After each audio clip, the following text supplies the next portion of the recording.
Hello, hello, hello, and welcome to the show with Wrestling with Entertainment. The latest exclusive breaking news, preview and reviewing the latest shows from WWE, AEW, New Japan, everything in between, every Saturday, and interviewing all your favorite wrestlers every Wednesday on YouTube and Castbox, sponsored by Rogue Energy and Player One Coffee. I am, of course, your host, that guy, James J., alongside the leader of Squash Squad, Coleco Yachts. I know it's fall, but we never got to say goodbye to the summer. We do that tonight. And the American Scooter Dust, who should be joining us a little later, but we'll see what happens. But it is a great day for wrestling because we are wrestling with the WWE SummerSlam Summer Showdown Tournament Finals winners, also known as the Summer of Coleco in winter. It took us quite a while to get to this. You had the Brock Lesnar schedule, so but we're finally doing it for the Survivor Series weekend. Um, could you tell us about the first match that we're going to be watching, Coleco? I'll do it in a minute, but first off, I want to thank me for picking these matches. I think I must say I rebounded quite nicely from the WrestleMania tournament. Yeah, didn't get out of But the first round in the Mania, won the whole damn thing decisively for SummerSlam. worst to first, baby. But the first match is is a match that actually, I think is I would say it's pretty neat in our eyes because we were there, and it Yes. was SummerSlam 2013. Brian Brian Cena, which to me is an inflection point. See, all matches I pick are inflection points, and it was an inflection point of the the undeniableness of having Brian as a main event guy.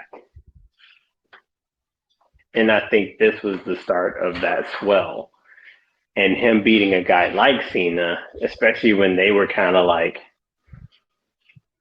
at the time they were doing the Total Divas and Brian and Cena were on it at the same time, both dating the sisters. And there's just a lot of craziness around that, right?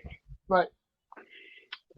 And then Brian never gets the shot after the the whole 17-second debacle. So that happened, but I think he wasn't taken seriously until this match. And before we start, a quick shout out to our very good friend Drew, from the Grateful Yardy podcast, who was also a part of this tournament. Um, we couldn't have done it without him. Major thanks to him as well. And you could definitely go and check out his podcast as well. Now, we're setting up for this watch along. So you're going to want to fire up your WWE network, get out your DVDs, your VHSs, your Betamaxes, or more accurately, pull out your Peacocks, and you want to go to SummerSlam 2013. Go to 2 hours, 3 minutes, and 31 seconds into the video. It's okay, we'll wait. And when I count us down from 3 to 1 on 1, press play. Are you ready? 3, 3, 2, 1. Ready? Here we go. So this mirror has got a terrible picture of Triple H. Yeah, but keep in mind, this is like Triple H just being the authority guy in essence, right? Well, this was essentially the start of the Authority. That's what I'm saying. This was an inflection point of the authority. And Brad Maddox, Jesus Christ, or Mad Braddox, one of Brad Maddox. those two. No, when he got released, he changed his name to Mad Braddox. We talk about porn star names on this podcast. Yeah. But you know what was crazy? It was like Triple H was trying to do the Daniel Bryan thing. It felt like they both were. It was just weird. It was just very weird because, like, I saw what they were trying to do. Triple H is like, yo, he could do it. And then at the end, but we kind of all know what happened at the end. He ended up going with Orton, his guy. So, Right. but to me, this tells the story of Triple H in the sense where if he couldn't be the champion, he was going to be a person where he could determine who the champion is. And that's why I think when he saw Daniel Bryan, he kind of saw himself. Because keep in mind, when Triple H first started, he was pretty much a B-plus player. You're not wrong about until he that. got with Sean. But Triple H never really liked Daniel Bryan. Even before he was even hired by WWE, he was like, oh, that guy's too small to be in WWE. And then he was just kind of proven wrong on every aspect at every turn. Right. But I also could make the argument that's art imitating life.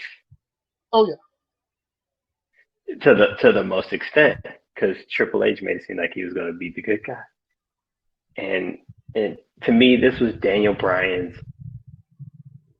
Because John Cena at this point was like the Oscar de la Hoya at SummerSlam, and keep in mind, which was crazy to think, at this point, 2013 was the year he lost. So the last time John Cena at this point, John Cena had lost, what, 2010, 2011, 2013. He lost. So at this point, he lost 3 of the 4 SummerSlams, which made me to realize that SummerSlam was going to be if WrestleMania was his shining moment, SummerSlam was like his antithesis, because at this point he loses to because the next year he loses to Seth. The year after I think he beats Corbin. No, the year after this is the Brock Lesnar slaughter. Oh yeah, the Brock Lesnar slaughter. Then 2015 was the Seth Rollins slaughter. Yeah. Yeah, so like at this point he was also beginning lost to the downturn. AJ Styles, somewhere in there. AJ Styles. Yep, AJ Styles. So keep that in mind. Like, he was just. So as much as they say he's Super Cena, SummerSlam is kind of like the point where it's like. It's kryptonite. It's kryptonite, but I always felt like SummerSlam was like the wrestlers' WrestleMania, if that makes sense. I always said that SummerSlam was the heels' WrestleMania because all the bad guys usually won at SummerSlam. I mean, was Punk a heel in 2011 though? In 2012 he was. I mean, 2012 he was. But when I say the wrestlers, heel in 2009. Yeah, he was. But I always thought like I always felt like it was the wrestlers WrestleMania, because it was like WrestleMania, you really didn't get a lot of time to let matches breathe, and I felt like SummerSlam was perfect in which matches were like just breathing. And then keep in mind, this was like trying to follow what the fuck Punk Lesnar did, and they tore the house down. Right. And I felt bad for Dolph and Biggie in that. Yeah, there was nobody was watching that match. like I gotta follow that shit. Like, It was that match got along with the crickets really well. And then just this crowd, though, man. There And is I, and, you know, all yes and this, signs. a bajillion of them. Yeah, So now I this is came to see where Daniel we can. Bryan. Oh, damn! I think you saw me. Holy shit! but but now this makes me get where we can actually kind of relate to it because we were in the crowd this night. So think about like go back to where you were thinking at this point because it was. I kind of felt like the whole arena was like Brian wins, we riot type shit. Yeah, well, what was you in this crowd? Section one, I want to say it was like 108 or something like that. Well, I was the 12th row on the ground. Maybe it was the 11th, but Hmm. I was on the floor for this, right behind the announcer's table. Oh, nice. Yeah, See, I was on the camera side, like camera side 100s, and it's funny because if you see when the Shield first came out, you would see me, a glimpse probably. of me. So that's when you know where my shit. And then of course John Cena, and damn, the crazy part is he wrestled with that fucking knot on his arm, which turns out to be a torn muscle. That's right. So as much as I give him shit as like his character, th- bro, I can't knock him as a man. He was out for quite a while with that. Oh yeah, but the fact that he could have easily said, I'm gonna opt the surgery and just drop the belt to him. But the fact that he actually did the match, which shows the importance of the match, right? Or the importance of Daniel Bryan being no longer that mid Carter, right? Travis Barker in the crowd. Well, Shut up. in a sense that this was John Cena's kind of passing of the torch. Yeah, he would win the championship maybe two, maybe three times more after this. But those weren't any longer than a month, I believe. So this was really his last hurrah as the main champion. Uh, 2013. So this is when WrestleMania was in Jersey. So he held the belt since then. Yeah, he held the belt since WrestleMania against The Rock. Oh, so that was like April. This is August, like 5 months, give or take. Yeah. So yeah, this was like his last lengthy run, over 30 days at least.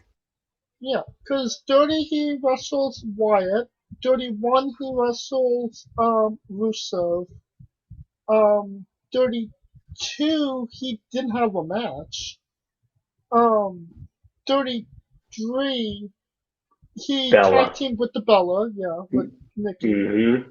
Um, 34 was the Taker. 34 was Squash. Taker, squash. 35 was he didn't have a match. He just did the ergonomics The against Thugonomics thing. yeah. Yep. 36 he It, the Firefly Funhouse. yep. 37 wasn't there. So yeah, this was like the slow transition away from wrestling. Yeah, So yeah. And as Brian, but I also felt like that this match, I feel like, well, I feel like I think Brian and Punk, Brian Punk and Styles are the three people that brought out his armor, his repertoire as a wrestler, right? because everyone was still on the five moves of doom thing, and it took a guy like Punk, Bryan, and Styles, which is crazy, three of the biggest indie guys in the last 20 years, and Seth. So you got Seth. So And those four. Owens. So I four of would throw those. Owens in there as well. Owens. You could to a fault. You could. You could. But I think like Punk was the one that kind of brought it out to you need to Oh yeah. do more than that. And he just got more technical in the ring, and I could say this is probably the best from 11 to now was probably the best Cena matches we've seen. Yeah, absolutely. Other than like him facing Shawn Michaels and him facing maybe Triple H. The the match in the UK that he did with Shawn Michaels was really good. The one at Mania 23, and that one kind of fell short for me. That's why. Well, I wasn't specifically saying that, but Shawn Michaels was Yeah, the one. And then now tell him to look at that arm because that arm was like it was just fluid baseball bat. And the fact that he finished that match with that, and the fact that fucking Bryan, well, we'll get there, but Jesus. Shout out to the guy, Big Men Rules yeah. sign. That's what I want to see sitting behind.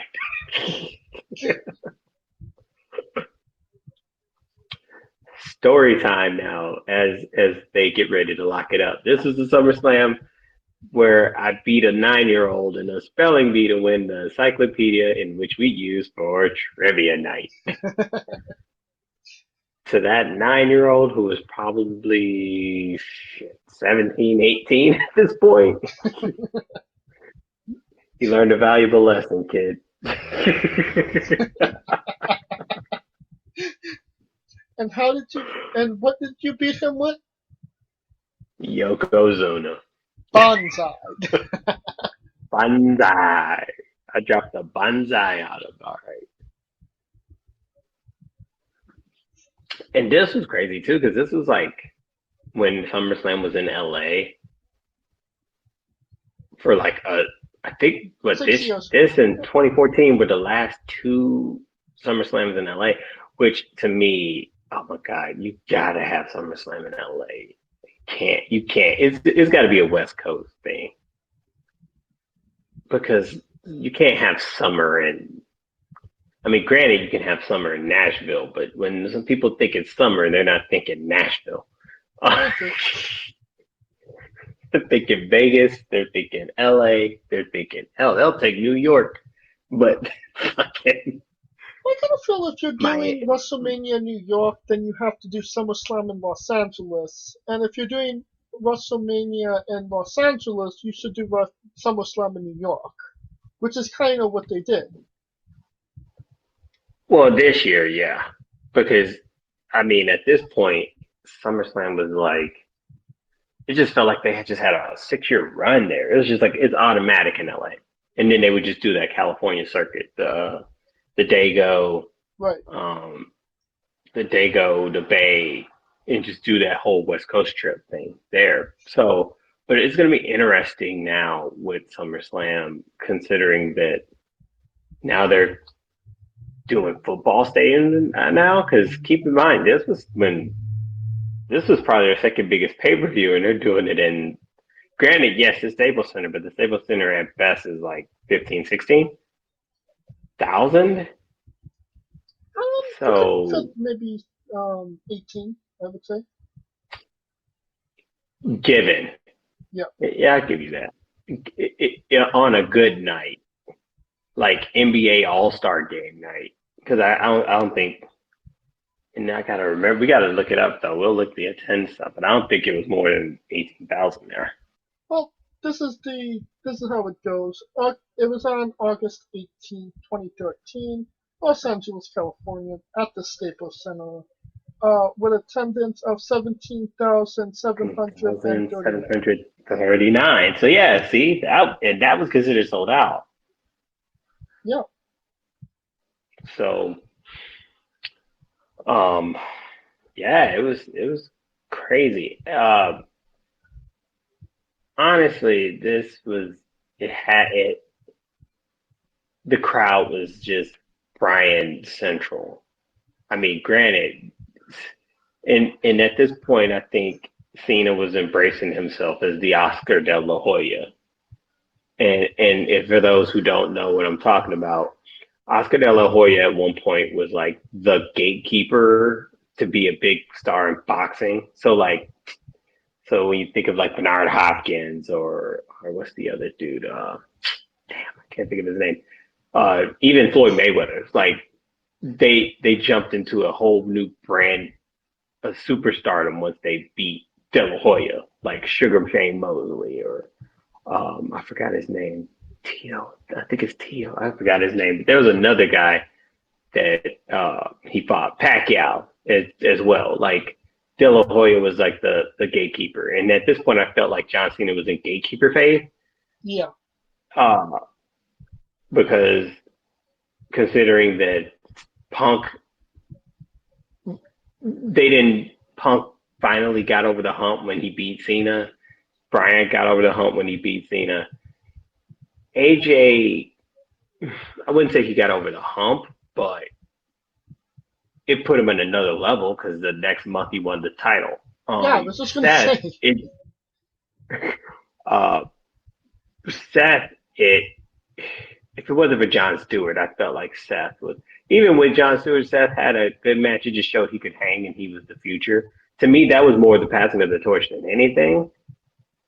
Right.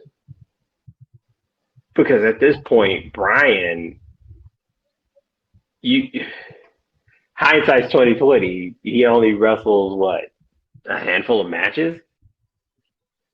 After he does the 2013 circuit, 2014 he messes his neck up, gets to 2015, wins the IC title, has to relinquish it, and we don't hear from him again until like 2018.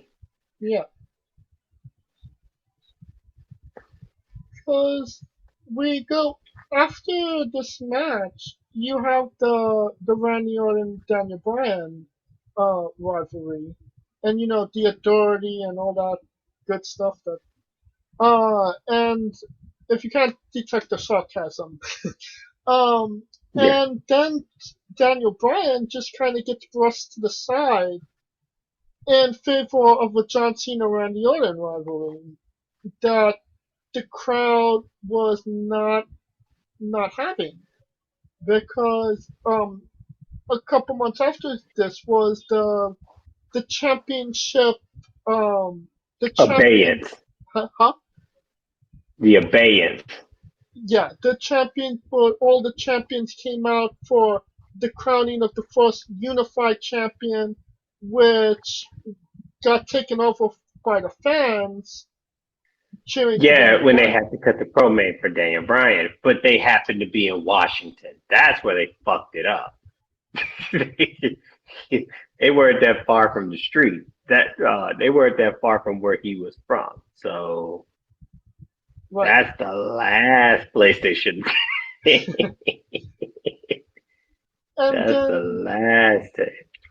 then Batista comes back, wins the Royal Rumble, and people are like, "What the fuck happened to Daniel Bryan?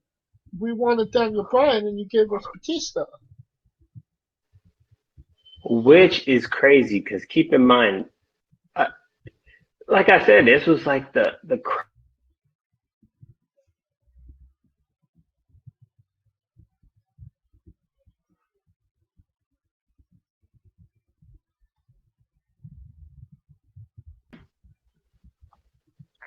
So and then I don't think say it was the first time the crowd took over, but it was definitely the most notable that the crowd was no, this isn't that's not the main event of WrestleMania. This is going to be the main event of WrestleMania.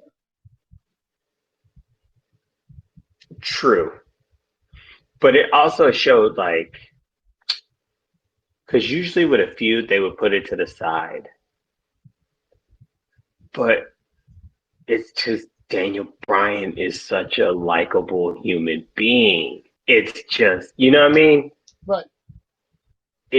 I feel like if he didn't have that, it and when I say Dusty Rhodes, I'm not saying Dusty Rhodes is in the promo, but just that common working man connection of busting your ass and not getting to work. You know what I mean? It was the Right. perfect story. Everyone's telling him he's too small, even though he's light years ahead of everyone technically. And this was just kind of like the end of big guys, right? Right. Which was funny because John Cena, even though he's big, he ain't that damn big. You know what I mean? It's not He's like he's wide. six He's not seven. tall. Yeah, I mean, Ord's tall. Ord's like 6'6". Yeah. He's like Kobe's height. You know what I mean? So it was just like, So Cena by his definition is not a big man. He's big man as far as stature, but not big man as in big man. Right. So it was just kind of crazy, but I just loved how the crowd was just in it, man. And us being there, it just kind of, as Daniel hits the suplex, this German 1, 2, and then Triple H, of course. Triple H. I want to say this is like the second time in 3 years at that point he involved himself in a match because he was the referee for Punk Cena. So he was. So maybe he needs to stop reffing Cena matches. But keep in mind, it works with his character because it was at the point he was like, this isn't. If I can't be the champion, I can determine who will be champion. Right, and this was Love that. the prelude to that.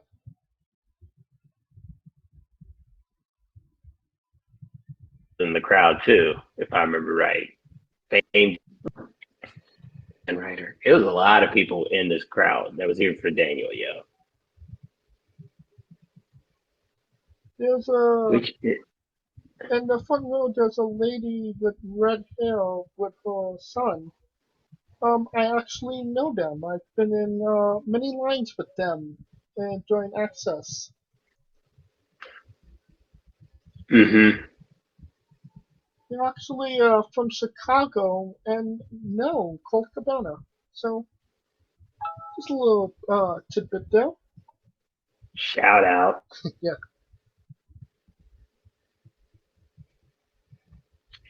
But Brian got him in this little chokehold, front chokehold. Triple H is just sitting there. That's kind of like the guillotine that Roman's been doing. I don't get why they gave him the earpiece at this point. You don't think he knew what was going on? You knew damn well he knew what was going on. Come on, man.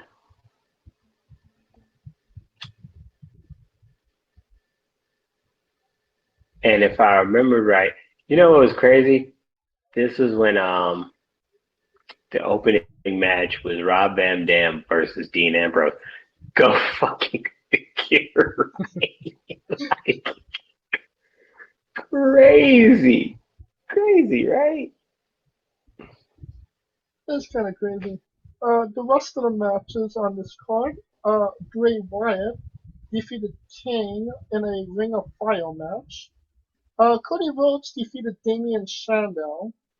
Alberto Del Rio defeated Christian for the World Heavyweight Championship, or retaining it. Natalia defeated Brie Bella. Brock Lesnar defeated CM Punk.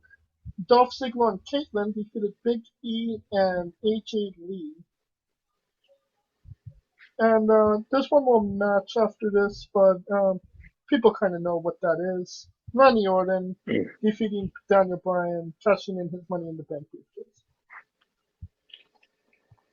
Fun fact about SummerSlam: even though it was a 2-hour pay-per-view, only 2 matches went over the 20-minute mark. Yeah. Get the it is the two best matches of the night.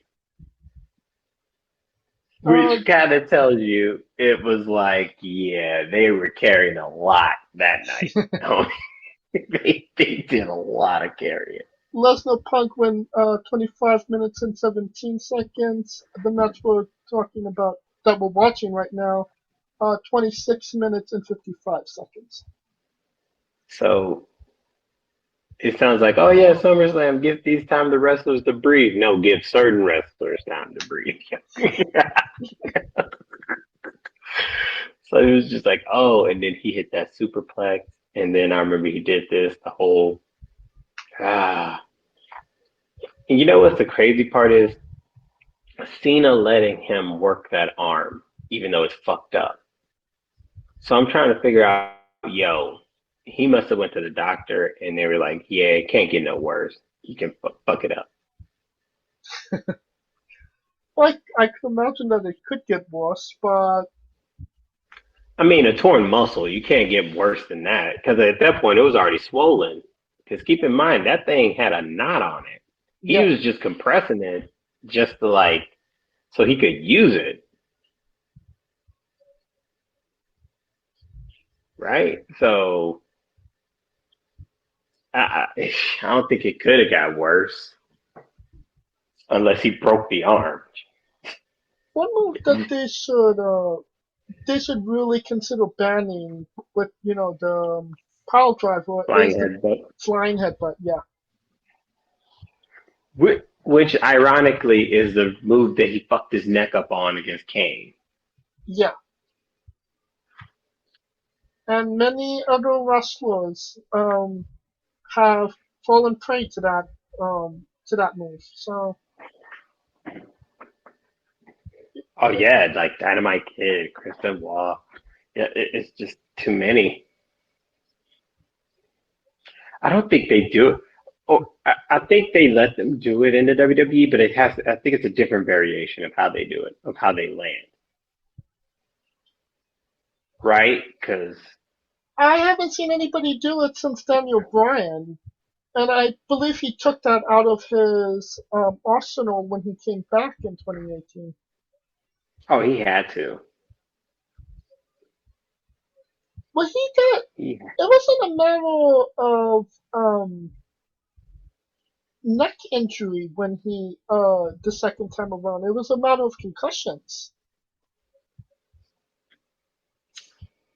that is true. And I mean, you're diving what, 10 feet in the air on your head on something that's very hard, like another person's head. Yeah, I mean, but he did it dive in at least to where like he could try to catch it. It wasn't like Benoit would like straight let gravity do its thing. It was like straight mass times force times acceleration. And that sounds so science of me. But but but that's what it was. Oh my God. I remember that too. They thought Brian was fucked up right there.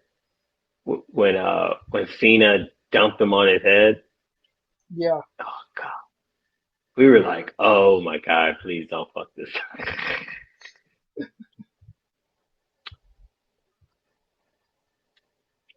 And I must admit, Triple H let this match go clean, unlike 2011. I mean, it was clean in 2011. You just didn't see it. But it was controversy at the end, though. It wasn't like this. It wasn't like This was more Brian. controversial.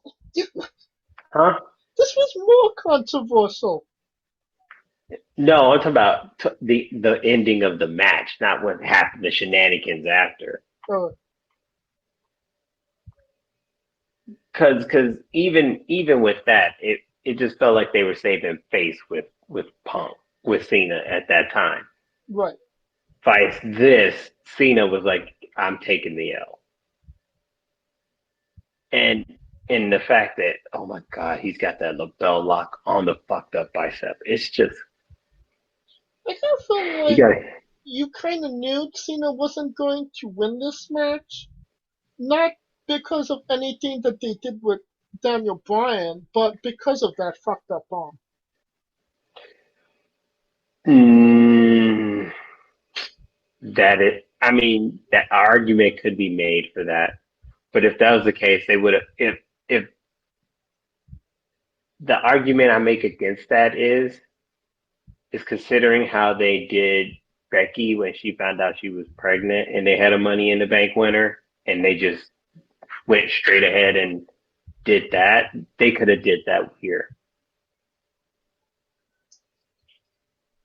But that was a face giving another face the title. This would have been rivals. Okay, give him the belt. No, I'm not doing that type thing. But we've seen it where the belt was vacated and they gave it to Randy Orton. So that's why I'm saying, like, in the sense of it was easy for Orton to cash in anytime in between. Because keep in mind, which was weird because Orton won Money in the Bank. The build up to this match was they just let Cena pick anybody, right? Yeah. So it wasn't like Bryan won a number one contender match or whatever. He was handpicked. So the story was that Cena felt like he could beat him with a fucked up arm. You can make the argument Cena felt like I could still beat your ass with a fucked up bicep. Well, it did take him 26 minutes to win this match. I know. But this was the last vision of Super Cena. Because the next year, boy. Brock Lesnar disproved that. Whew, I tell you, Superman died that night. We got to do a watch along of that one time. But as they collide and they hit the headbutts, this was a classic, a SummerSlam classic. I must admit, and this was like LA, the crowd. This was the crowd loving Daniel Bryan. And this was, to me, the beginning of the crowd sticking with Daniel Bryan for, let's face it, August to April. It's like 8 months. Yeah. It's very rare to get loyalty that long. Especially, you know what I mean? It comes and goes. And the fact that they remained that loyal. And keep in mind, this was when Bryan would lose to Orton and people were calling, trying to get refunds of their shit because Bryan didn't win. That's how crazy it was. Oh no, I got a story for you. I was on the floor for this. My seat, the next seat over, the row in front of me, was the SummerSlam chairs. So the person in front of me, I asked him after the match, do you want to sell your chair? And he looked, if looks could kill, this man had such a disappointed, aggravated, I don't fucking care if the world comes to an end tomorrow look. He looked at me and he said, just fucking kick them. And I got two free SummerSlam chairs that year. Oh, you bastard. This was before I knew about the chair game. So I was not privy to chair game. Now my wife hates the fact that I'm privy to the chair game. No, when was I privy to the chair game? Yeah, the first time think about it. Like the first time because you know what? This is a chair that I want so bad. Okay, when I was privy to the chair game, they had a special offer at Kmart, and if you bought like $50 worth of WWE merchandise, you get a coupon, and you put that coupon in the computer, and they sent you a free Oh, WrestleMania chair. And really? yeah, it was Cena Rock, the first year Oh, from Miami. 29. So Oh, 28. yeah, and I was like, okay, this is pretty cool. I wonder if I could get another one. And I found the Elimination Chamber in the Oracle Arena just on eBay. That was easy. Oh, Mm-hmm. and there you go. Daniel Bryan man. Um, Yep. With the new move, which was the knee, because no one was thinking the knee. He the was so knee used to plus. the label lock, the Yeah, knee plus. So that because was his Cena don't first tap out. pull. Yeah, the first time he pulled it out of his ass. And the crowd, look at that, man. LA was fucking on it, yo. Look at that. Oh, the yes signs. Oh, that punk shirt. I got it. I still have that punk shirt. And Which then we one? got the Cena, the punk shirt that has like the little, looks like, what the hell is it called? The little church thing. I still have that shirt. The praying hands. Yes. But I got a lot of punk shirts. But anyway, I got a lot of punk told you shirts too. that was my guy. And then you see Brock Lesnar guy holding the goddamn yes sign. Still a shout out to the Brock Lesnar guy. See, I saw him. I saw Frank the Clown. I saw the Super Cena guy. A little bit of an all-star cast. I took a Half a all-star cast. I took a picture with the guy with the jacket. I did with the Brock Lesnar guy, but this is at 32, so No, it was big as fuck. It was a big ass area, so I was just like, oh yeah, fuck it. I was drunk as hell. But see, you see how like this? See, that's why I was like, this is Cena being the De La Hoya guy, because he didn't do this to Punk, and the fact that he did it to Bryan, right? right. So like,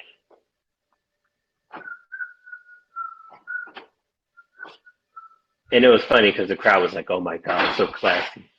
And And at then this point, they might be. You're assuming they might be brother-in-laws very soon. I mean, at that point, you were thinking that, but then didn't happen. And then you always know it's crazy. Triple H is still in the ring, so everybody's like, "Why the fuck is he still in the Yeah, ring?" because you Everybody's like, knew. "What?" I And mean, you kind of do. then the confetti comes down. When being on the floor when the confetti came down, I have to Yes, admit it was a pretty magical moment. it was. It just felt right. And you know what was crazy is the streamers and all, and the fireworks and shit. And then what made it crazy was that what was I about to say? Triple H is sitting there. He's just like, fuck it, whatever. We're looking at him and we're like, why are you still here? Yeah, Why the fuck are you still here?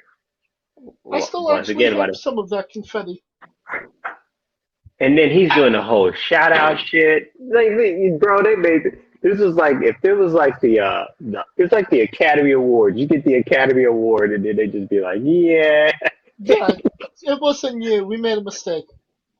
yeah, you Oh, know. do you What remember had Miss happened was, America when they said the wrong name?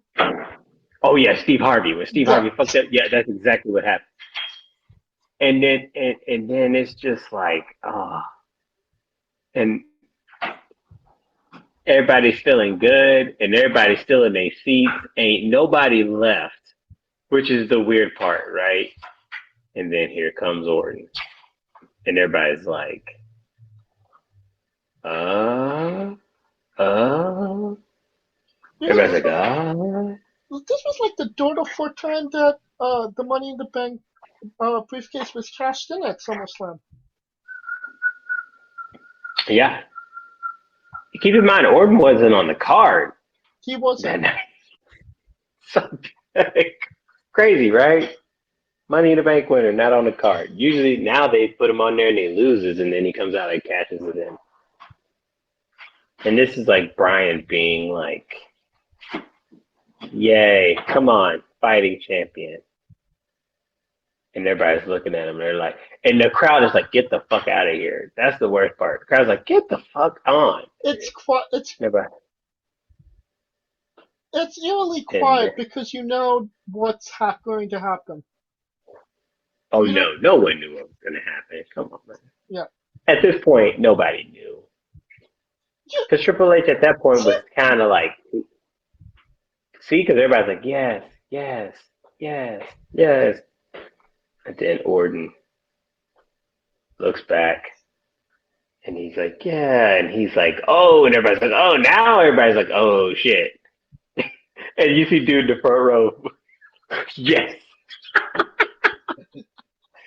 He must have been like the minority at that point. Because you see the Cena dude too. Like, it's just like, wow, right? Wow. And everybody's like, what the fuck? Cashing it in. Ring the bell. Which is weird, right? oddly enough, it was One, two, three. Now, this is what I want to ask about this Money in the Bank, because usually the Money in the Bank, the goddamn champion has to be at least conscious, right? He has to be conscious for the match to start. I think that changed after this. This was one of the very few times where it was like it they no consent, right? Like that's what it just felt like no consent.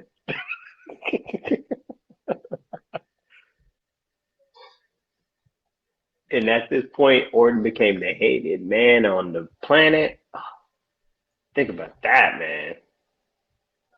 That's very true. But after after this, and he gave up the authority, he became probably one of the biggest baby faces as well. Because a year later, when he wrestled Seth Rollins, he was over like Rover with the crowd.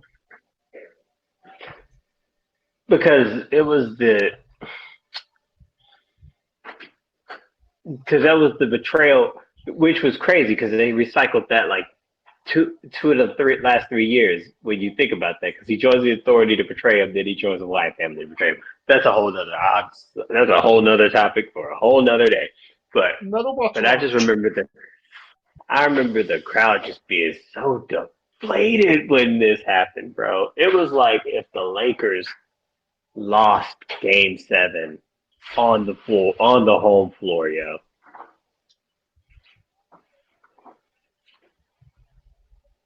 Which is weird because he didn't even have to count like that. He could have counted 1, 2, 3, but Yeah, it was just a normal count. it was just a normal count. Yeah. But I must say this started like the most memorable chase in the last 30 years. Oh, without a doubt. Like the beginning of the most memorable and crowd hell-raising chase in the last 30 years.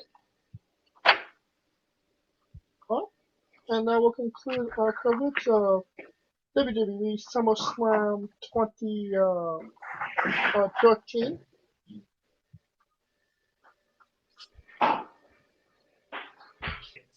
And we are wrestling with the WWE SummerSlam Summer Showdown Tournament final winner, Bret Hart versus Owen Hart from SummerSlam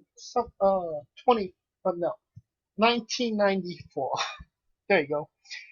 And this was Coleco's pick, Coleco's winner of the whole damn tournament. Honestly, the biggest to me, if they ever had the opportunity, if there were ever a time to put the belt on Owen, this match would have been it because of the fact of the stipulation, and it would have prolonged something in which it would have prolonged a rivalry which was already prolonged in the first place. To me, Yeah. And that to me is because I feel like the Bob Backlund run should have been the Owen Hart run. Uh, we'll get into that when we start it up.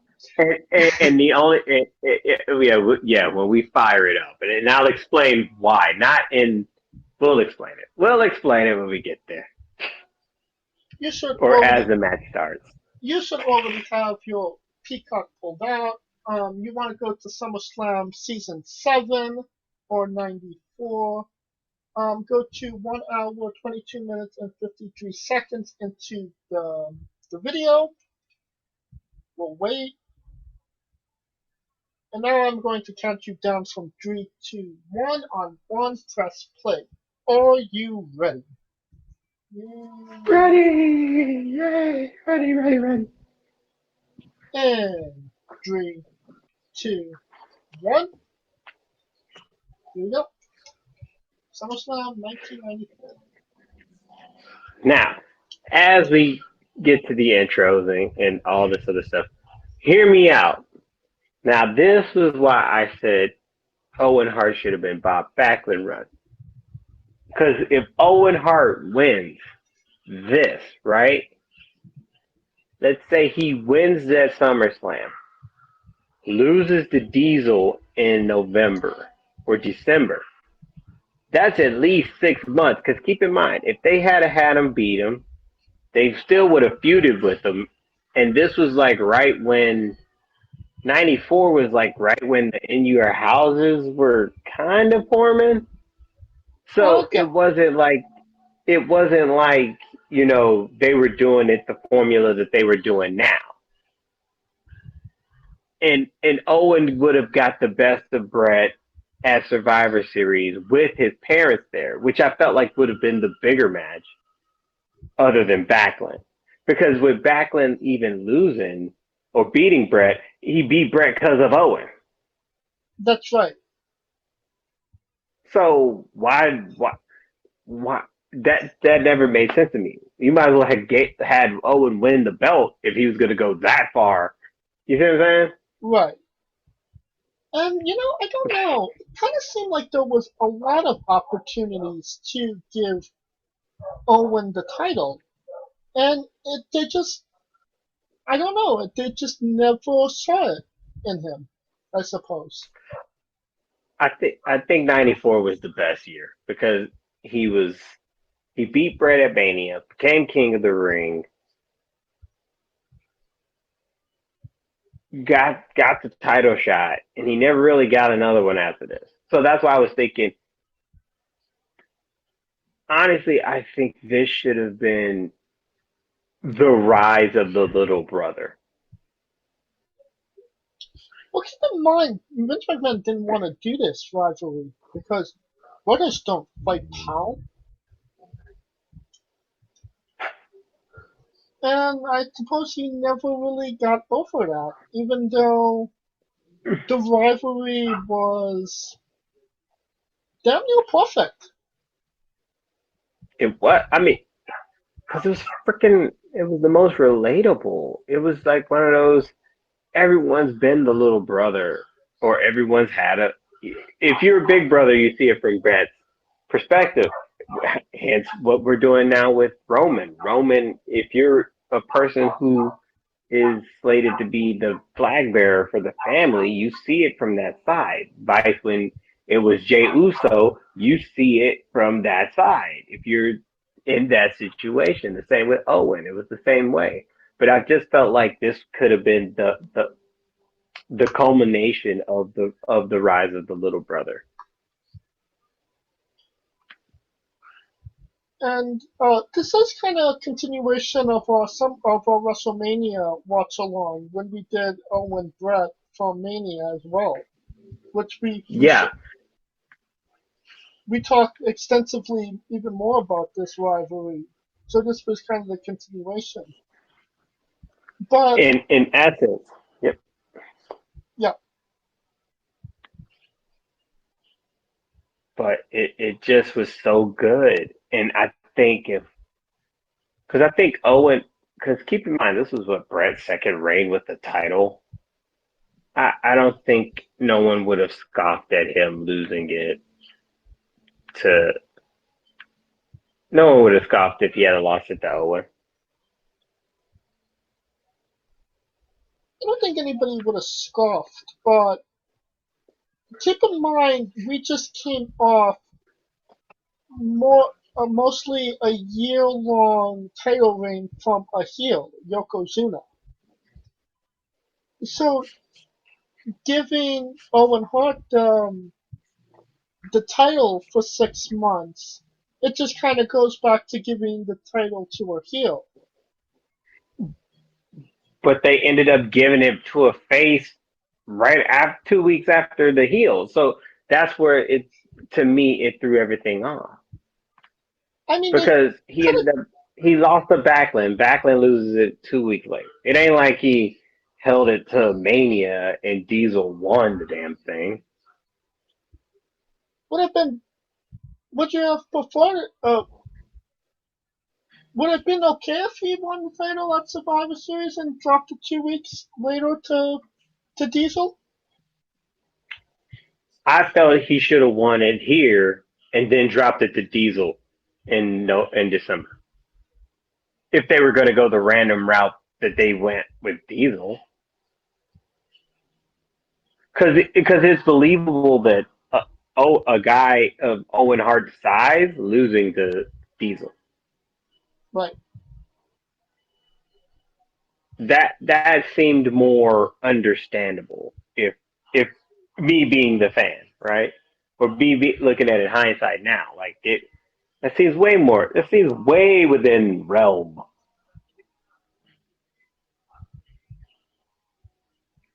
Right? But that's where I think, and then Owen would have got the run. Bret would have got, because keep in mind, Bret, after that, think about it. After that, after losing the title, he got a title shot at Rumble, right? Yeah, His WrestleMania opponent the next year was Bob Backlund. that is correct. That could have been a redo of Bret Owen. And I believe Owen teamed with Yokozuna and won the tag team Bingo. championships. And won the tag titles.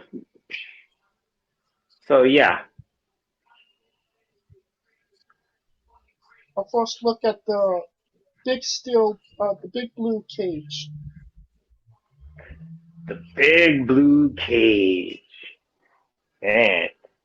That thing seems safe now considered next to the shit that we've seen.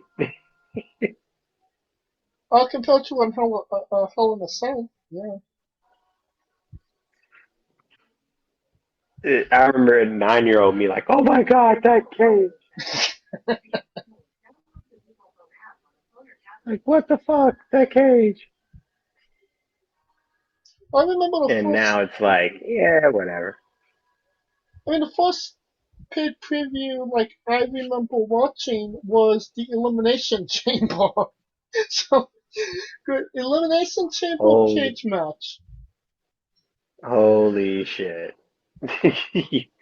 Giving your age away, buddy. Yeah, Giving the age away. I know I'm old. But you're old shit. If you're old, then I'm at the ancient shit. So I can't be. So you trying to say I'm ancient, James? I'm not saying anything. Ah, okay. Don't believe you, sir.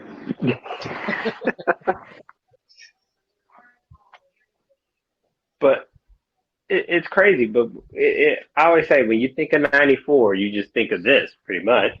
I mean, this was the biggest rivalry in '94. That's why I felt like, Except well, shit. If for you're gonna Leslie Nielsen trying to find the Undertaker. Taker, Yeah, you don't know how much.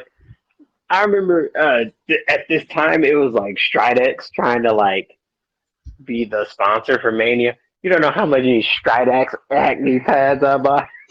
Like, this shit. What is going on with Davey Boy Smith's hair? You say what? Davey Boy Smith, his hair. Yeah. It's like What about the hair? just all a vest, no short glasses, and that hair. Oh yeah. And I think what '94. This is when they were trying to do the whole international thingy. The European? No, it was the what was it? The Allied. Him and Luger were the Yeah, Allied powers or some shit like that. I can't remember. yeah. I know it wasn't Axis. And then of course Todd Pettengill, shout out, interviewing with Stu Hart. But you know what's funny? Look at the chairs back then. That's when I should have been privy to the chair game, homie. Because I've seen cats try to sell those chairs for 2 racks. Easy. I I guess I would have I had an opportunity to buy those chairs, but I was always I just buy the chairs you were at the show for. That's my reasoning with it. Or else I Yeah, would that's have why. way too many chairs. Oh my God. That's what I think about too. I try to get the chairs of every event I've been to. And right now I'm missing, while we're at chairs, WrestleMania 30, SummerSlam 2013, WrestleMania 31, Damn, you don't have 31? SummerSlam 14, and SummerSlam this year. I Look at got my Jim. SummerSlam chair this year in the mail. Oh, they still have some down at the bottom. For the people who had those seats, they could take them home. But everybody else, which kind of the chair, the chair game is kind of getting screwed now because you can buy the bench now. But I The get why. the only one I'm missing is 2010. 2010 SummerSlam. Yep, 2010 SummerSlam. Ooh, was that the Punk Hardy? That was Nexus.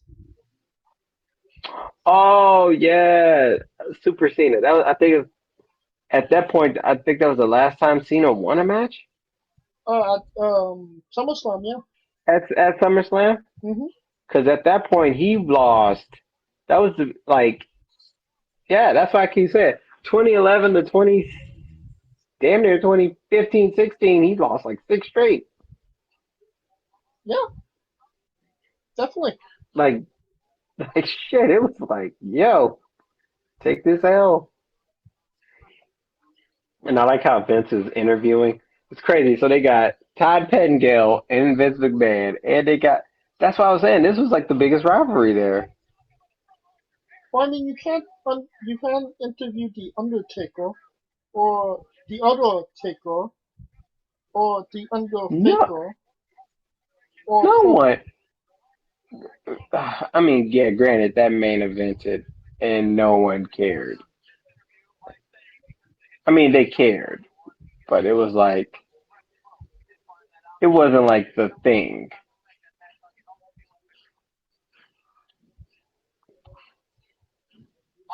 And you see Brett. It's taking us a really long time to get this in the ring. That's why I said, man, they interviewed the parents. It was like have you ever heard the show Fix My Life? I There was a show there's a show on Oprah Network called Fix My Life. That's what it felt like in '94 because it was like Brad Owen going against just like the Fix My Life Ivana Van Zant intervention, family intervention. Because bro, they interviewed Stu and Helen, Bulldog. Owen, not Owen, but Bulldog, Neidhart, Neidhart. all the other brothers. Like shit, it's like y'all ripping the family apart. That's why I was He like, interviewed the yo, next door they, neighbor. He interviewed the dog. I know. And keep in mind, around this time, the biggest movie during this time, The Lion King, brother takes over. You see what I'm Oh saying? God! It fit perfectly. Bret Hart was Mufasa. Scar, Scar was Owen. But I mean, Skull went off on Mustafa. That's my point. Owen should have went over on Bret. New king, yo.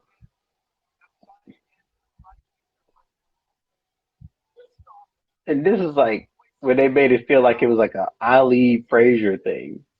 So that's why I was like, damn, Owen might win the way that they talking, right? This was Owen's only title match, wasn't it? That's recorded that I know of because they did have a scenario in which Owen Hart was the WWE champion. Really? Yes, and it was against Bret, So it was kind of like which was testing the crazy. waters. Pretty much. And that's what I'm telling you. And there is a photo. There are photos on the internet. It was in which they had him holding WWF champion, winning it.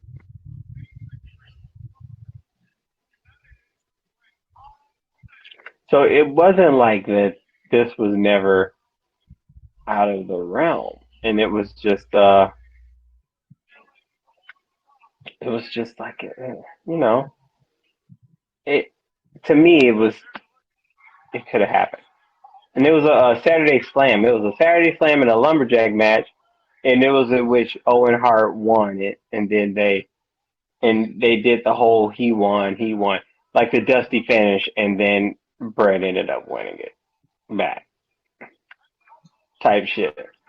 I gotta admit, Bret Hart, maybe not the best talker, but his entrance, the whole look, it was pretty cool. You say what? I was saying, Bret Hart, the whole get up, the look, the entrance, it was actually pretty cool. It was, but it was just like this was like WWE. Because keep in mind, I think this was like the first introduction to any video entrance. And then Brett, look at Jim. Jim's like, "You got it, brother. You got it." And Owen's like, "Yep." And the baby And then took Brett off comes out. the glasses. That's hilarious. The baby didn't want I know. the glasses. Baby then. Well, I mean, baby, like, fuck, I ain't trying to see what these big mother fuck is you doing. You know what I'm saying? Yep. But I mean, at this point, I mean, they're getting it in. Yep. And as we And start this match, this took place August 29th, August 29th, 1994. It was in Chicago, Illinois, at the United Center, with an attendance of 2,300. Uh, yeah, 2,300 and 300. think about now. Think about that. 2,300 in Bret Hart's peak In Chicago. in Chicago, which now is like, I mean, I feel like that AEW might as well run out of Chicago at this point. Uh, It's kind of like the Full Sail University at this point. I know AEW University out of Like there's out of other Chicago. states in the country of United States. I'm just saying. Specifically California, but I'm not gonna say that. It's like shit. Oh no, I told them when they came for a Ring of Honor event, I straight up told Cody, we want you guys in California. And he looked at you like, all right, homie, we'll see. It was like talk to the Bucks. Which is weird. As we get back to this match, but before we get, which is weird. The Bucks wouldn't hold it in their home state, but that's a whole nother. That's another watch along. That's another watch along. See what I'm saying? Yeah. But I must say, just execution, great. It's just the chemistry, man. But then again, they're brothers. What you expect? What you Right. just what you expect. You know, Becky Lynch just did an interview recently, and she was like, if you can't trust the person you're going up against, you can't create magic with that person. It's not going to be what you want it to be.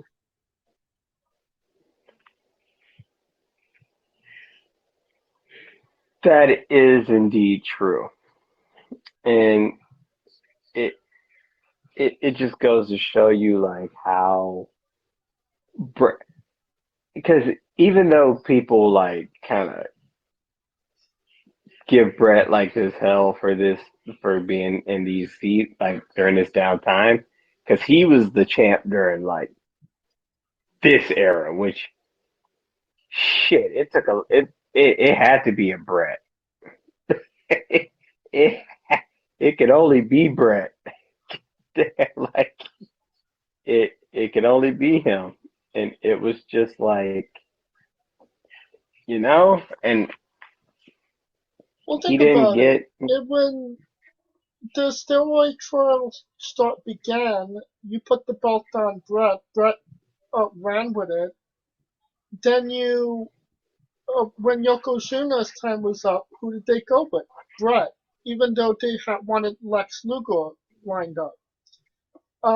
When the whole Diesel experience failed, who did they go to? Brett. It seems like Brett was always the break glass in case of.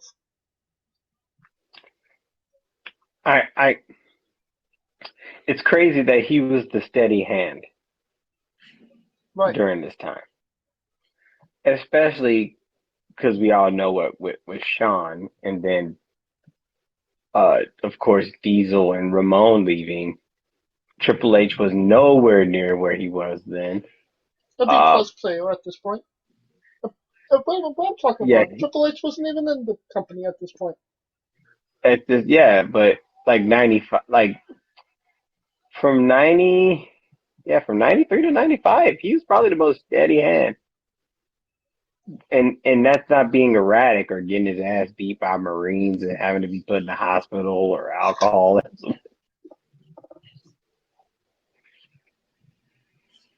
And he had to have been because they remember he had that like lifetime deal. The 20-year contract. Yeah, so it was just like they rewarded him for it. Shit.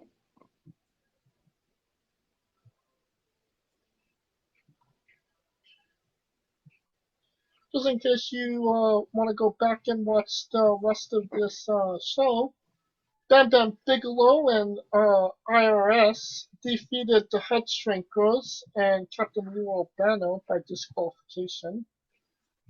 Alundra Blaze defeated Bull Nakano with Luna Fashan in a singles match for the women's championship. What was that? Like the Another. 1500th time? I mean, at the time it was just them two, Yeah. which made me wonder how come Luna Vachon didn't. She didn't wrestle as much as she should have. Yeah, Razor She Ramon defeated Diesel she for had the. Yep. she had more matches with Doink the Clown. Just keep that in mind. Uh, Razor Ramon defeated Diesel for the Intercontinental Championship. Tatanka defeated Lex Luger, so that's where Lex is here in 94. Jeff Jarrett defeated Mabel with Oscar. Of course, the match that we're talking about now, and then The Undertaker defeated The Undertaker in the main event. what if I told you that the biggest heel faction in '94 had to deal with the $1 Million Man, a Native American, a tax collector, a guy from Jersey. It's just like a who's who, homie. It was a who's who. And a fake Undertaker. And Leslie Oh Nielsen yeah, finding him. and King Kong Bundy. Don't forget it. He was in there somewhere too. Yeah, for about a cup of coffee. So I mean, just bananas, right? Like, uh, but back to this match. Now, I feel like we kind of went into it where we all when we did the first Hall of Fame, it was just like, oh yeah, they should have just did it with Owen. It should have just been done. And we're gonna keep saying that till I die, because God damn it, it should have happened. It just should have happened. And There's lots of guys we could say that about. Mr. Perfect, JYD, JYD, we know DiBiase. you kind of know why. You kind of know why with JYD, but I feel like that this was the best scenario in which it could have actually happened and it made sense.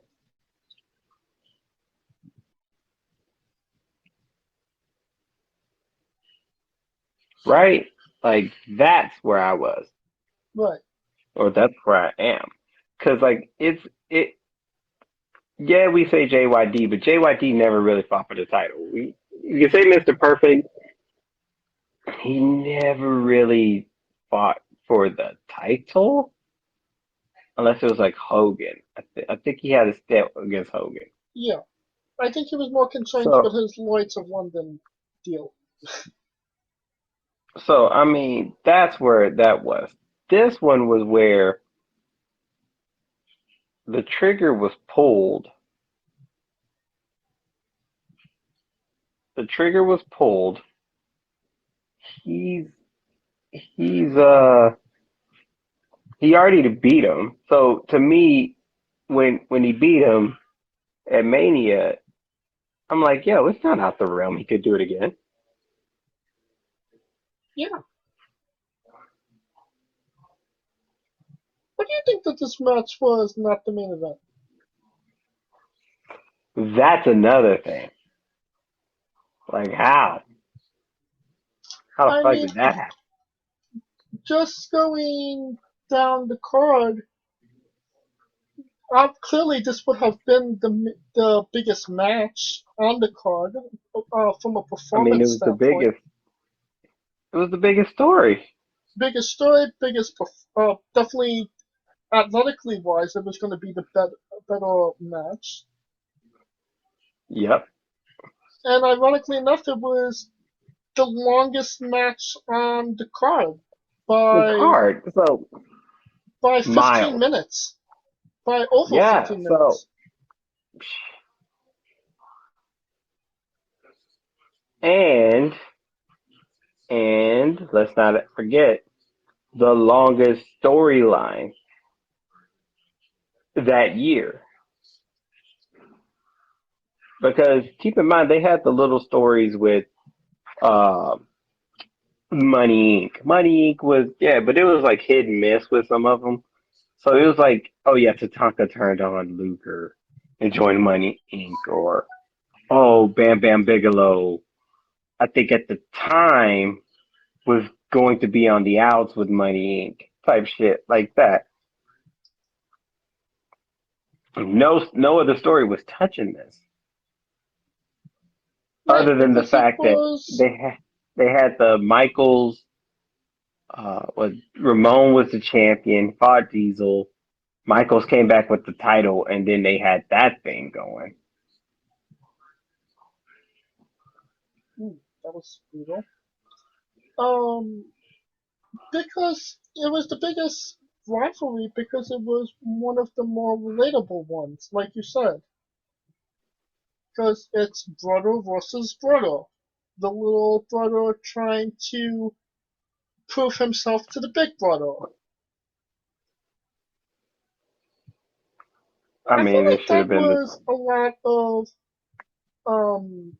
Bret's rivalries was family oriented with the whole bulldog one.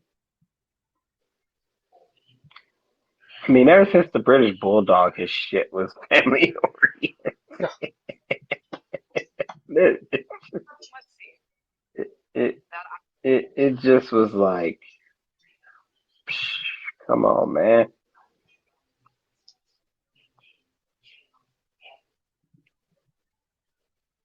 As we continue into the match, yeah.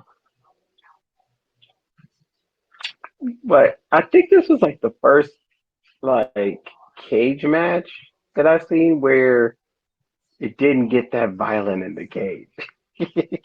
Like, That is very true. it just felt like a wrestling match in the cage, which to me defeated the purpose. I just felt that was the only thing I hated. That's why I was like, if this is the blow off, then why did they even have the cage match? That Because is if it was no DQ, what was going to keep Jim Neidhart from jumping in that bitch? very true. Maybe just to say that, oh, cage match. I mean, 2,500 people at the United Center where Jordan was selling that bitch out. It, yeesh.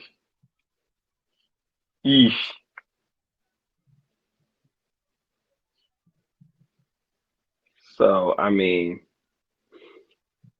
crazy that even though they had the most relatable story, it wasn't even a profit that time. It was a dark time for WWE. I mean, if there was ever a time they were going to go out of business legitimately, it was in this 93-94 run. Because keep in mind, they were running out of school gymnasiums at this point.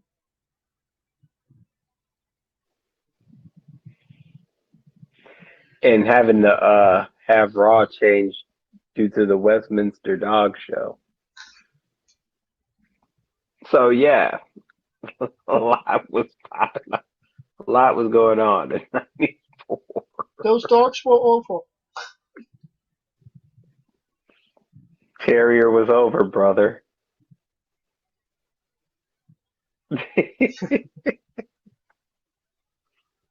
Well, I mean, the crowd is definitely into it. I mean, it is because it's relatable. Like we said, it's it's the thing everyone can relate to. But I just felt like it 2,500 though. Come on, man. That Let's uh, let's do a little bit of fantasy booking for a second here. If this happened in '97 instead of '94, what would you think would happen? Would Brett still have been the face? Would they have pulled the trigger on Owen? mm,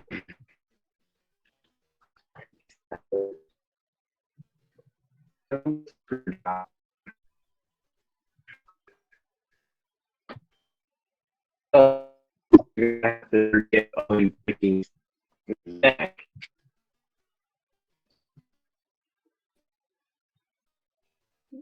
Um,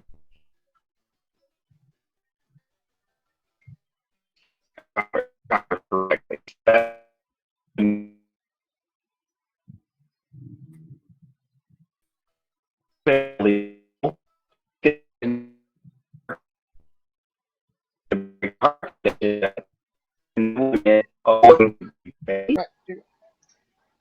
So, if this happened in '97, do you see it being things ending differently?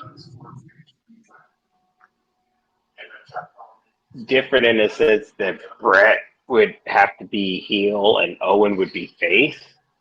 Because keep in mind, 97, you're thinking, That's when roles were kind of reversing. right. So Brett was becoming heel. Hart Foundation was becoming a thing. So Owen would have to leave the Hart Foundation while Brett was champion in 97.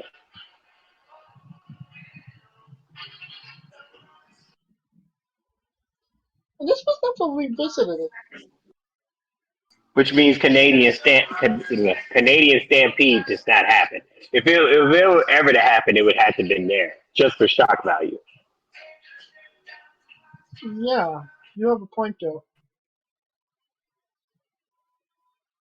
Because that was literally like the homecoming as Brett takes that back suplex from the top rope or from the side of the cage, top of the cage to the rope. But it's crazy how like this was probably the most wrestling in a cage match I've seen ever. Yeah. And yet it was a 5-star match by Meltzer.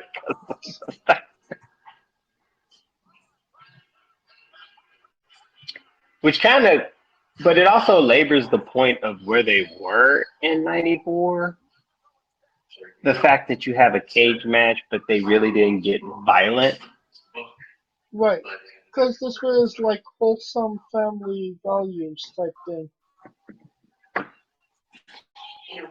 But even in the sanctity of family, where one person breaks the family rules, they still have decorum in the ring.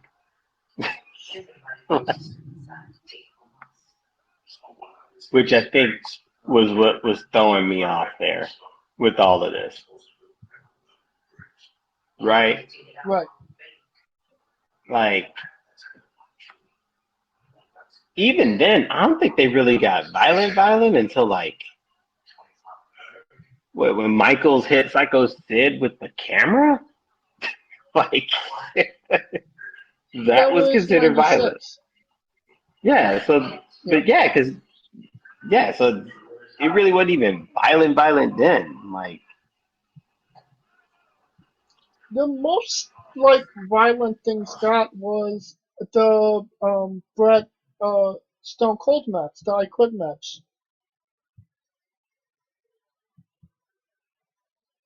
wasn't that like 96? That was '97. 97. So yeah, so even then, but that was when they were turning the corner though. Right. And but I can make the argument that Mid South Wrestling was more violent than Mid South Wrestling in '94 was more violent than this. But that Especially was a when you got different Jerry. market. But my point is, you can't sit here and tell me that this cage match is violence when 10-year-old me is watching Jerry Lawler throw fireballs at a motherfucker. That's what I'm saying. Because even though you different market, the as a kid you were watching all of this shit. Right. Because in the South, it in particular, people, as much as I tell people like, yeah, Chicago's a great crowd, Memphis is the greatest crowd in the world because they'll take that shit and they believe that shit. They They don't try to smart it. They just take it for what it is. You know what I'm saying? Yeah. And that to me is where I'm like, okay, yeah, you can't tell me this is violence when I'm watching Bill Dundee beat his son's ass for trying to join the Nation of Domination in '95.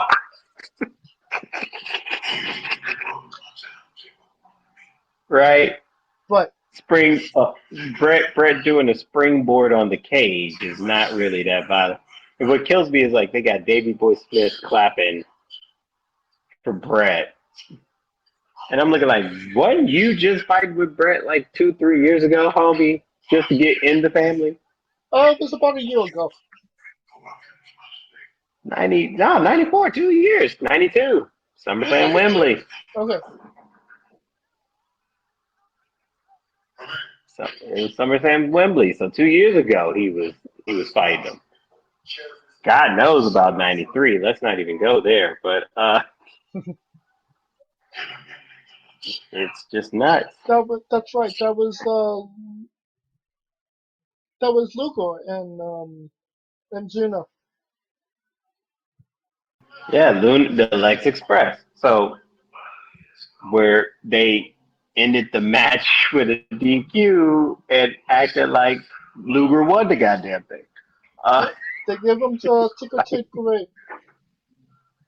Which threw me the fuck off. Like, you didn't win the belt. Where's the fireworks? Why all the fireworks? But back to this match. As Owen is on the ground, Owen and Bret are tied on the ground. And it could you say that they didn't get violent because Bret kind of felt like he didn't want to get violent with Owen, in a sense? You can make that.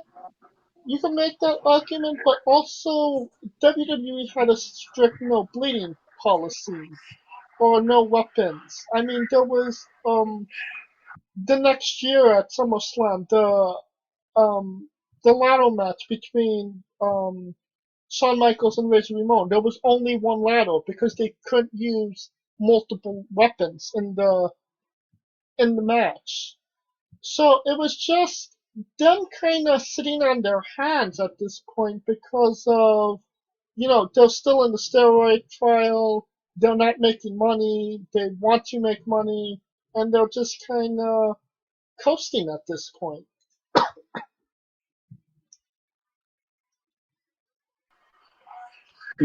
Well, think of this: more violent match, cage match, Bundy Hogan or Bret Owen. Bundy Hogan. Then that tells you everything you need to know.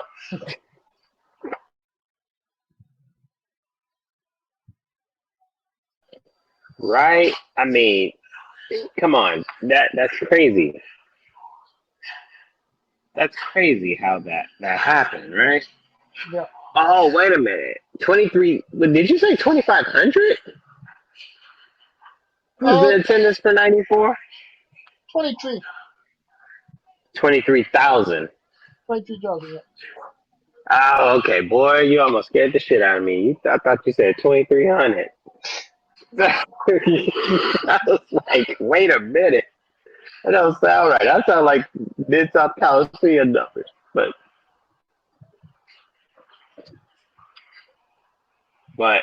it was crazy. I mean,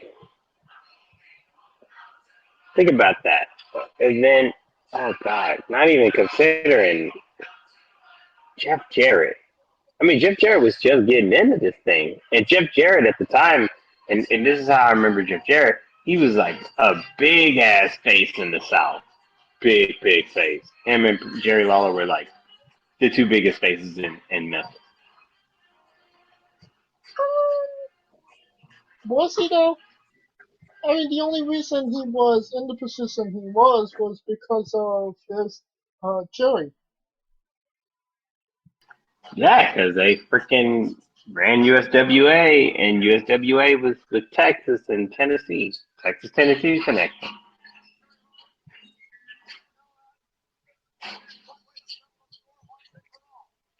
So, I mean, he was getting his inroads. But damn, I feel bad for these SummerSlam matches because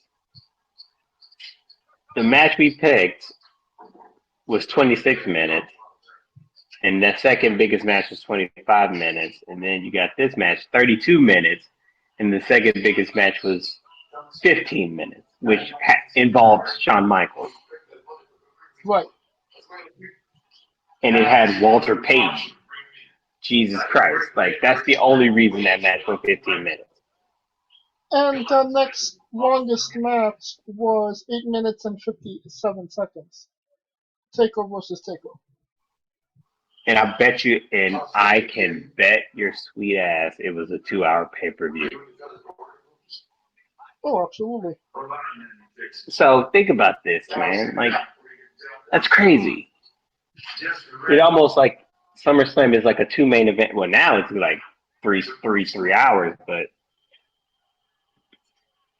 the only thing that threw me off was like the aftermath of all this with Owen, because Bret ended up fighting Backlund, and the Hart family was still involved in it, which made me realize, which had me thinking, well, why didn't they just have the family throughout the year? Because I feel like stuff like this with brother versus brother and family never heals in 6 months. Right. And, it just kind of, you're kind of right. If it wasn't going to happen here, then again, they could have did an extra match at Survivor Series, make it the rubber match, but I guess you always say timing. It's always the right timing, and I guess it just wasn't the right timing, or it just never panned out. Well, the timing to me for this was that the fact that they didn't do the in your houses yet. So it would have bought, they were buying time with Raws anyway. That's correct. So why not have Bret chase Owen and then have that family go through hell just for Bret to come back on his own? Because he ends up getting the belt the next year anyway. What if the Survivor Series match with Bret and Backlund is a triple threat with Owen? What if Backlund wasn't in that match at all? Like, that was the head scratcher for me, because I think being a 10-year-old, me being 10 at this time, and Bob Backlund coming in, I was like, who the fuck is this guy? Straight up. I was like, who the fuck is this dude? And he beats Bret. So you mean to tell me there was no one else in the WWF at that time? So they went and got this old-ass dude, and the old-ass dude didn't even really win it. It was more Owen doing what Owen was doing 6 months prior.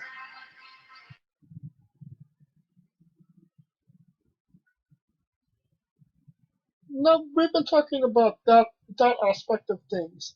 Does Diesel winning the championship change in any of these scenarios, or do they always pull the trigger on Diesel winning the championship at Madison Square Garden? Well, they did that shit because remember they were doing the anything can happen in the WWF thing. Right. But wouldn't it make sense for a person who has a lengthy reign to lose it that way to someone that they don't expect to fight, rather than Diesel picking on Bob Backlund and beating someone that Bret couldn't beat? It's a little conflicting, yes, for sure.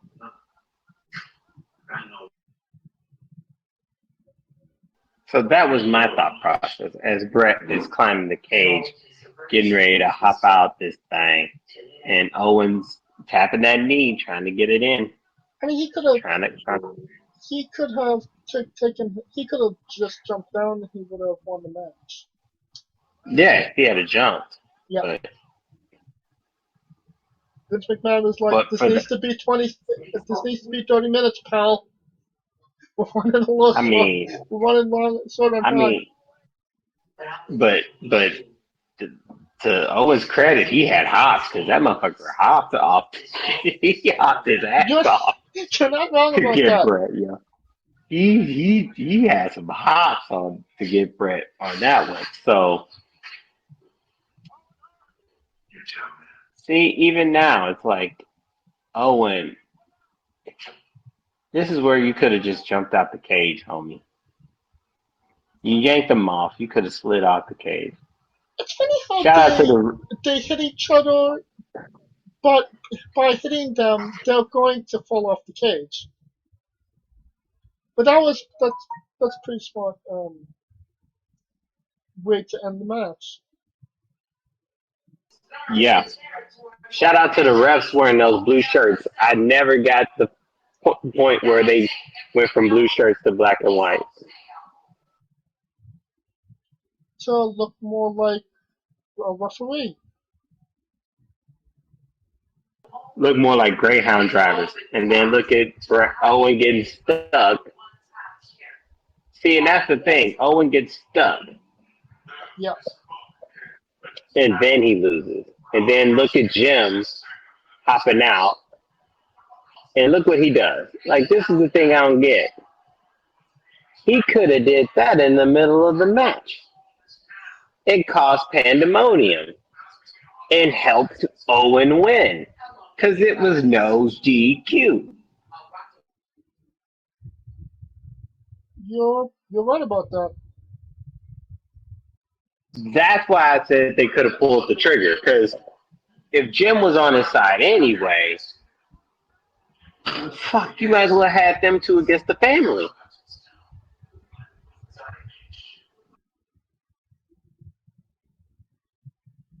And then that would have been the story. Jim protecting Owen. Because they do all this shit after the match, which really it doesn't matter. If they had did this during the match, it would have been one thing, right? It would have, yeah. It would have been way more, and helping and having him help win the belt. And I felt like the story would have been the family trying to go after them too, and Neidhart protecting Owen at all costs. Did Stu actually try and jump into the ring? Climb the cage? I wouldn't put it past them at that time. Stu was like, I'm going to show you I got it, homie. And don't think that old bastard could take every last one of them out. Well, he died trying. Shout out 50 Cent.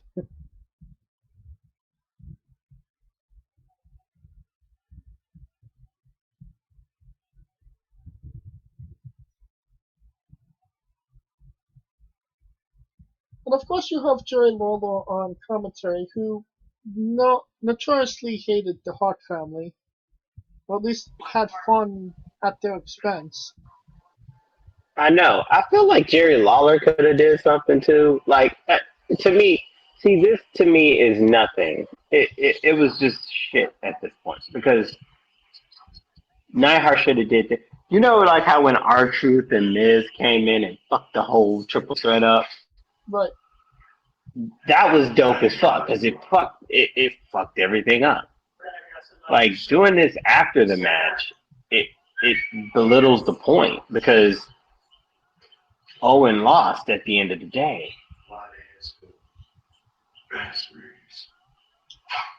Well, you know, it kind of seems like really there is a SummerSlam match, a championship match with a definitive ending that makes sense. It's always some type of controversy when it comes to the WWE Championship at SummerSlam. Like we just saw with Daniel Bryan. It wasn't just clear cut the winner won. It was Randy Orton came in afterwards. This year at SummerSlam, the whole Goldberg forfeiting thing. You know what I mean? There's a theme. Yeah, but to me, I think doing this. Think of the ramifications if Neidhart and Owen did all of that, and and Owen was walking out with the title. Right. Do you not think that drama would have been more intense? Yeah, you're absolutely right about that. Like think about that. Like the family's like, damn, the motherfucker got away with it. He pulled one on us. No, you're absolutely right about that. But instead, it's like Bret. It basically meant, oh yeah, that beat down meant nothing because Bret got the title. Vice Owen walking out. You know what I'm saying? See, look. And I mean, if And it he's would out have there. led to another match between Owen and Bret, I could make the argument, well, yeah, it led to dot, but they didn't have another match after this.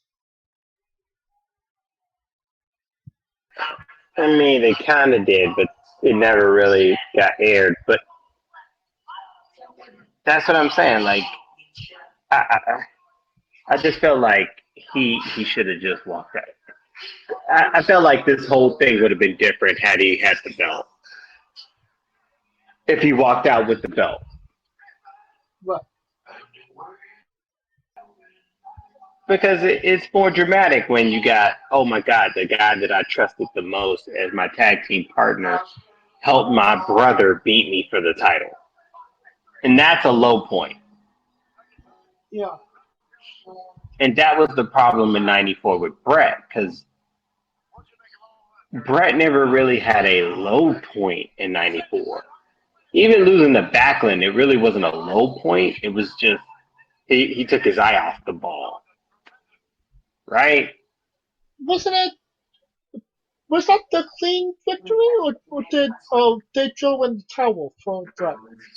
They threw in the towel, but it was because he got caught slipping in the crossface chicken wings. Yeah, so technically he didn't give up. It protected Bret without actually beating Bret. Right.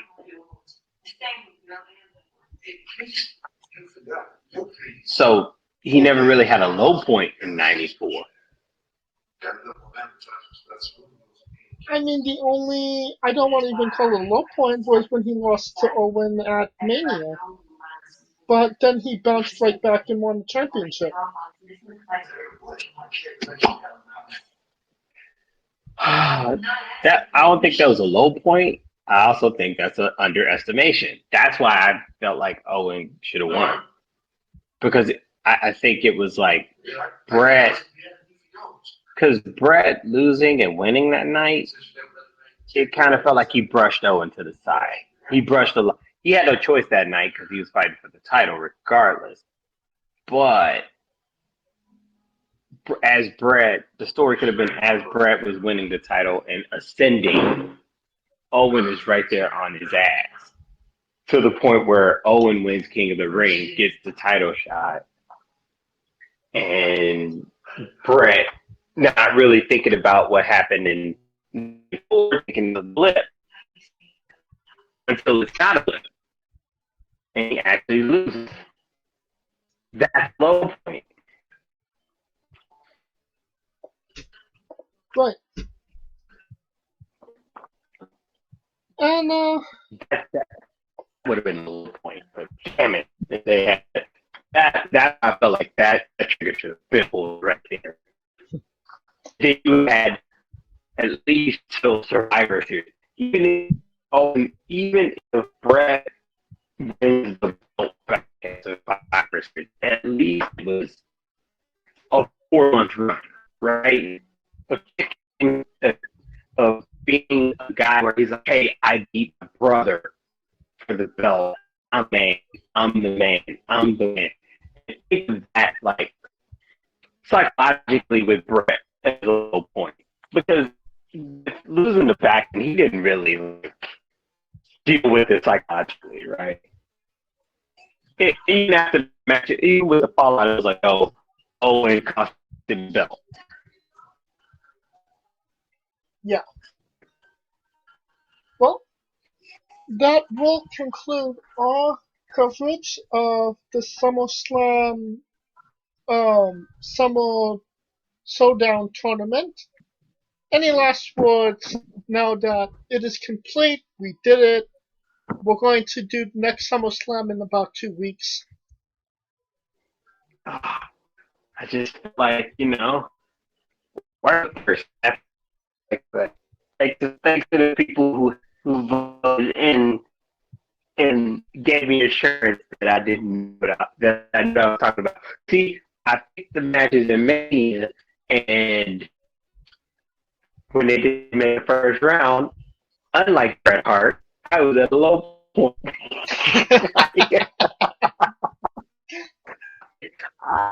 I had to get my ass off the ground. I had to make shit happen. Shit. And of course, thank you to everybody that voted. For everybody, thank you to Scooter who decided not to show up tonight, so a loser. Drew who could not make it. Thanks once again, thank you to Drew for being a part of the tournament. Listen to him on the Great Priority podcast and at Drew Wrestling 98. I believe this is for the handle. Shout out, Great Yardie. If you like what we're doing, please like, subscribe, comment, vote on YouTube and Castbox. Of course, this was sponsored by Rogue Energy and Player One Coffee. Join us for all the other festivities: the Survivor Series weekend, the Runway, the Joel Bateman, Clay Wilson watch-alongs, our trivia night with Conrad Kussman, interview with Billy Starks, and everything else. Follow the show at on Twitter and Instagram at Wrestling with E. Follow me at James3993. Where can they find Coleco? Still celebrating Maria, baby. And I am Coleco. At least Mariah Carey kicks in with All I Want for Christmas. Sorry. Me that okay. Like early. And we're losing Coleco. And of course, you can find Scooter at Scooter Dust. Join him and myself for the UNBS Network's remix.